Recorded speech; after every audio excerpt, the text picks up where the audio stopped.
This is the last detective time of the summer, and I've so enjoyed reading mysteries to you. I hope that you're enjoying reading a lot of great books this summer and that you're entering your pages on www.hayneslibrary.org/read. And you know these pages that I'm reading to you also count, and any pages that someone reads to you or you read to someone, you read to yourself or you listen to, all of that counts together. Haynes reads a million. So this last mystery of the summer, taken from Encyclopedia Brown and the Case of the Two Spies, now you can see where I kind of got my idea from my detective outfit, is the case of the fireflies. And in Haynes we don't have too many fireflies, but down south they do have them. They're real and they're beautiful to see at night. I hope you get to see some sometime. Encyclopedia helped his father solve mysteries throughout the year. During the summer he helped children in the neighborhood as well. When school let out, he opened his own detective agency in the family garage.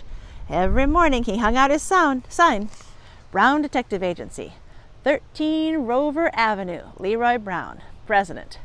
No case too small, 25 cents a day, plus expenses. The last customer Thursday afternoon was Fanchon Dubois. Fanchon was born in France and was into flies. She was known on the block as French Fanny the female flycatcher. "Bugs Meany stole my fireflies," she blurted. "Oh boy," Encyclopedia groaned. "Bugs never quits." Bugs Meany was the leader of a gang of tough older boys. They called themselves the Tigers. In Encyclopedia's opinion, they should have called themselves the Shoelaces. When they weren't tied up cheating little kids, they were at loose ends. "Tell me what happened," Encyclopedia said. 10 minutes ago I was running down Brickell Avenue with a can of fireflies," Fanchon said. "Bugs Meany stopped me. He asked what's the big hurry. I told him I had 3 minutes to mail off my fireflies before the post office closed."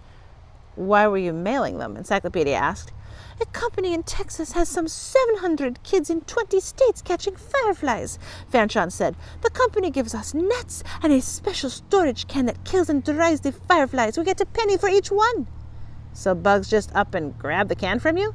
"Not right away," Fanchon answered. "First he laughed and said little girls shouldn't play with fireflies. That burned me good. I lost my temper." "Go on," Encyclopedia said. "Like a dope, I told him the fireflies were worth a penny apiece," Fanchon said. "That's when he grabbed the can." She laid a quarter on the gas can beside Encyclopedia. "I want to hire you to get back my fireflies. Bugs must still have them. He wouldn't have had time to mail them off before the post office closed." "I'll go see him," Encyclopedia said.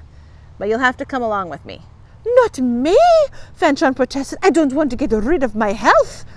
"You have to come with me," Encyclopedia insisted. "Otherwise I won't know your can if I see it. Don't be afraid. I've handled bugs before." "All right," Fanchon muttered uneasily, "but I could use something for the headache I'm about to have." The Tigers' clubhouse was an empty tool shed behind Mr. Sweeney's auto body shop. On the way to it, Fanchon and Encyclopedia talked fireflies. "The male lights up to let the female know he's around," Encyclopedia recalled. "The female waits in the bushes or in tall grass and flashes her lights to show she's interested." "Right," Fanchon said. "I read about the company that sends you the cans," Encyclopedia said. "When the cans are full, you mail them back. The part of the firefly that lights up is sold to hospitals and laboratories for medical purposes." "Good golly, Encyclopedia," Fanchon gasped. "Is there anything you don't know?" A minute later they reached the Tigers' clubhouse. Bugs Meany was alone. Beside him, on an orange crate, was a can. "That's my can," Fanchon murmured. "I'm sure of it." Bugs saw them and snarled. "Look what's come down the beanstalk. Make like a bumblebee and buzz off." "I wish you wouldn't talk like that," Fanchon whispered. "Fanchon says you stole her can of fireflies, Bugs," Encyclopedia said calmly. "Fan her head," Bugs roared. "This kid's been sniffing too many gumdrops." He advanced on Fanchon, teeth bared. Fanchon turned pale and she took off. Encyclopedia was left to face the Tigers leader alone. "That's her can on the orange crate," he said. Bugs sneered. "You must have a leak in your think tank. Me and my Tigers caught those fireflies." Then he closed his eyes, raised his eyebrows, and gently sniffed the breeze. "Everybody takes me for an unfeeling roughneck," he sighed. "Fact is, me and my Tigers are nature lovers at heart." "Next you're going to tell me you caught those fireflies in the stadium last night?" Encyclopedia said. The stadium was in South Park. It was completely enclosed by a wooden fence, but the gates were never locked. Bugs smirked. Good try, wise guy. It was raining last night. We caught the fireflies there Tuesday night after the girls' softball doubleheader. Since when have you been interested in fireflies? Us tigers are working to save energy, Bugs declared. We're going to turn fireflies into cheap light and earn the thanks of a grateful nation.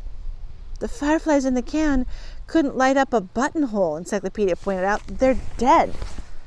Bugs received the news like a camel with the staggers. He recovered quickly, however.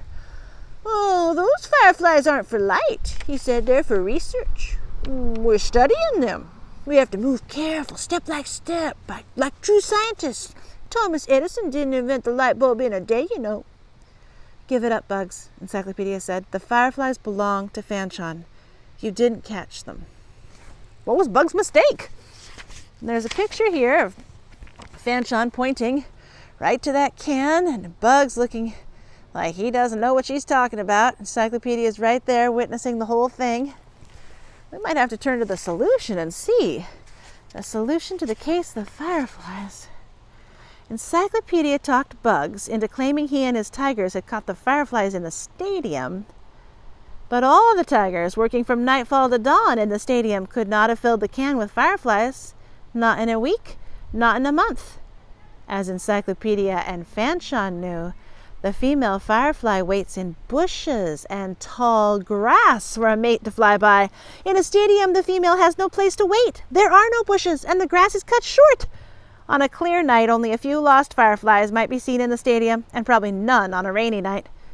Bugs admitted he had lied, and he returned the fireflies to Fanchon. Case closed.